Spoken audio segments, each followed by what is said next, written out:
Welcome back to News Insight. I am Victory, and we'll be talking about the rumor that has been peddled everywhere that our INEC Chairman Mahmoud Yakubu is dead. The commission has refuted this rumor. Engineer Kingsley, please, what do you have to say about this? Honestly, it's shocking how people just wake up and start raising rumor about the death of another person. I mean, it's a disservice. It's vile. Yes, it's not right. I mean, people should not be doing such thing. You know, now if they sue them or whatever, they will start saying, "Oh, the government has come on them" or whatever. It's not right. I mean, how do you things like death that everybody will all eventually die? Well, most people are scared of But shouldn't make it faster for anybody. You are not God. I know a lot of people were like, "Oh, why is it that people even want to Mahmoud dead, or why should you be that kind of person?" Yeah, the rejoicing was too much. Yes, why will you be that person that the announcement of your death or purported death or fake rumor about your death will even make people rejoice? I mean, it's easy to ask that question, yes, because a lot of people were not happy in the last, particularly the last election. You know, they felt INEC didn't rise to the occasion, and they felt time Mahmoud should have done better. But I don't think should be punishable by death. People should learn to rise. They didn't say they should shoot him. Yeah, no, but they shouldn't be happy.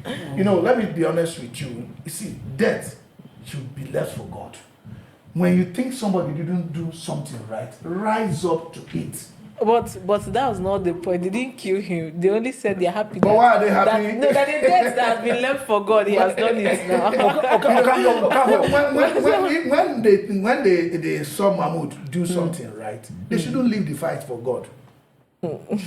Doing right, as doing something wrong. I think he made a mistake. When they felt Mahmoud didn't do the things right. When Mahmoud did something wrong, they should hold him accountable. They tried. What would they have done? Good. If you think somebody didn't do something right, you could protest.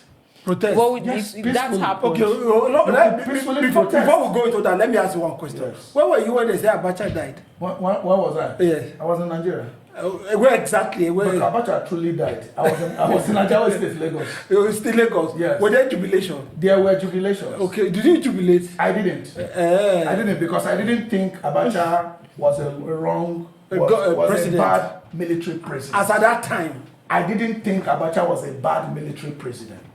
He was a military president. He wasn't a democratic president. Okay. So I didn't rejoice. Okay. Let's go. Today, Let's come if back. you look back, you realize that Abacha's government was a very good wasn't a bad government. Because he was a military president. Well, my views of Mahmoud said, I don't wish Mahmoud dead in any way. I don't wish the INEC chairman dead in any way. But you know, sometimes when something that become a stronghold, you just say, "Oh God, please, can you look onto your children and remove this roadblock?" You see, that is where Nigerians. Let me tell you, that is where Nigerians are getting these things wrong.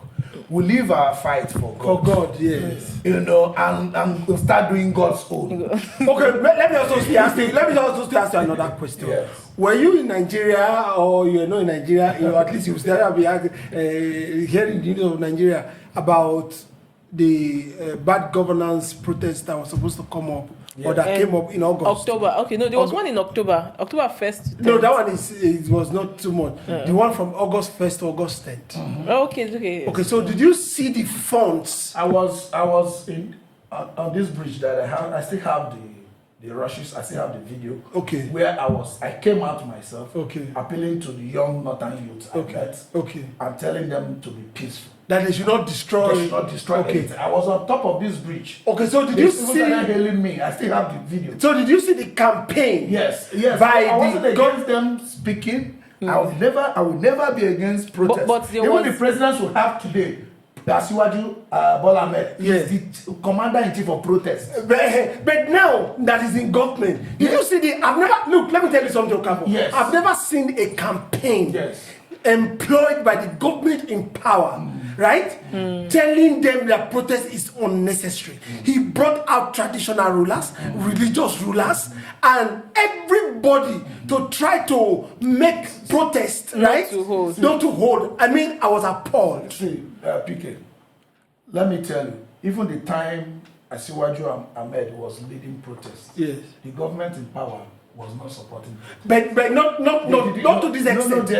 Let me tell you, to whichever, like you have always the Oni of Ife, the Sultan of Sokoto. Why is this kind of people questioning his leadership? Exactly. At least listen to what they have to say. I don't speak for Asiwaju, don't get this thing wrong. I'm telling the people that you can't stop yourself from doing what you should do and say, oh, the other man has his defenses. He has to have. They won't even allow people to protest. You see, I am a deliverer to me. If I will put it in that context, deliverer to me said, I support non-violent protest. You see, that's why I can stand with him any day, any time. We can give any reason for our laziness. We can. Yes, but you see, don't also forget there are a lot of other factors responsible for people not to be able to come out. Can I tell you, even the Abacha that I supported a while ago, yes, I was not too young when all the political parties in Nigeria adopted him. Yes. See, you can't even stand here to talk like this. No. They'll get you arrested. So that time Asiwaju and co Asiwaju was in exile. He ran to exile. The military chased him out of Nigeria. It was when he came back that he now ran for the Senate. That he now ran for the governorship, rather. You understand? He went on exile. He was chased out of Nigeria.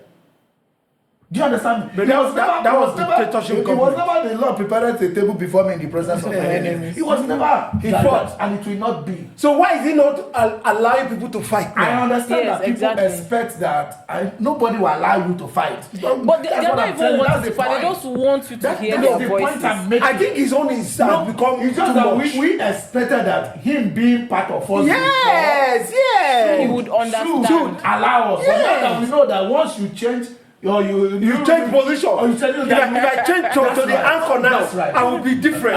You can't allow us. And his own is getting to the extreme, up to the extent that because 13 years, 14 years old children in a democratic president like Ahmed Bola Tinubu, we put them in prison with no conscience. That one was despicable. Yes. The looks of having the kids arrested, mind you, they came. You see, the people don't stand up. They came with that. They were not aware. That they were 15. They were released under a ceremony. You saw it. Yes. Even the VP was the one. That picture they were not aware. Was they were not aware. That they were kids. So you understand now, let's go below Tinubu. There are too many Tinubus. There are too many Asiwajus. The son, there was one particular lawyer that was defending it. That said that they were not 16. I felt ashamed that day of being in Nigeria. He should be disarmed. Where the man should be disarmed. If there's anything like should that. Be disarmed. He was speaking that these kids we call kids. They're not kids. They're not kids. And we could see it. Wicked soul. That they were kids. Let me tell you, that man should be the one that should go back to the government. These people are children. We can't keep them. Even the police officer that arrested them. These ones are children. We can't keep them. Rather, they locked them up, and the man was coming out with his white and black and saying that they are not children. Saying they need to be locked up. These kids are not kids. See why people are happy that Mahmoud is dead. So, because they felt that the people that gave us still pain is Mahmoud. Yeah, that's true. Yes. The people should start. Yes. I don't agree to anybody dying. No, of course. Vengeance is of God. Of course. But when he has carried out his vengeance, who are we not to rejoice? I'm telling you. Yesterday I bought 30,000 naira. I used to buy 10 to fill my car. 10,000 naira. I mean, full. This 30,000 naira didn't get to 1/4. So people are happy. We're happy. That's the only way they could release their pain. It's like a relief. Yeah, that the man that has caused us this pain. Yes, let's be straightforward with this. When anybody does something wrong, sorry, the last time I said right, it was to be wrong. When anybody does something wrong, hold the person accountable in any measure allowed by law. Don't go wishing anybody dead. No, they didn't use God now. They didn't use God. God came to their rescue. Our life is in God's hand. So, but it has been refuted that he's dead. That he's alive. Yes. Sani came up. He's alive. He's not sick. He has not even gone to London over the last 2 years. Yeah, but also too, it sends signals to a lot of our leaders and people in position. Yes, that if they are happy if you about do your good, yes, right? Yes. They will praise you. Yes. If you also do bad, our former president Yar'Adua died. yeah, I mean, people were sad. No, I'm not defending. People were sad. People were pained. I'm not defending it. All I'm saying is we shouldn't wish. I'm not saying people should live a wrong life. Yeah. When you do something good, when you die, people will mourn. Yeah. When you do something bad, when you die, people will cry. rejoice. Yeah. But but in this case, that we can hold the people accountable. We shouldn't wait until the person dies. To rejoice. To stand up. May not die. But that was what A lot of people wish Buhari dead. But that was also which brought me to the A point. lot of people were waiting for Buhari to die so that Osinbajo will take over. Did he die? No. So we should hold our government accountable. But that's why I say, what I'm saying. me, or my own personal distance now, I'm a Dele Farotimi.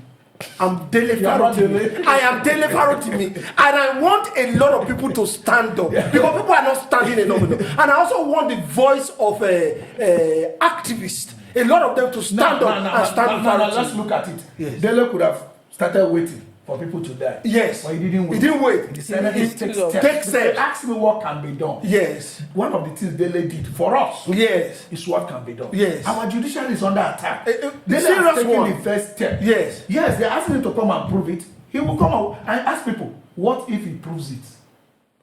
They will cover it. And with this, I'm calling on a lot of activists.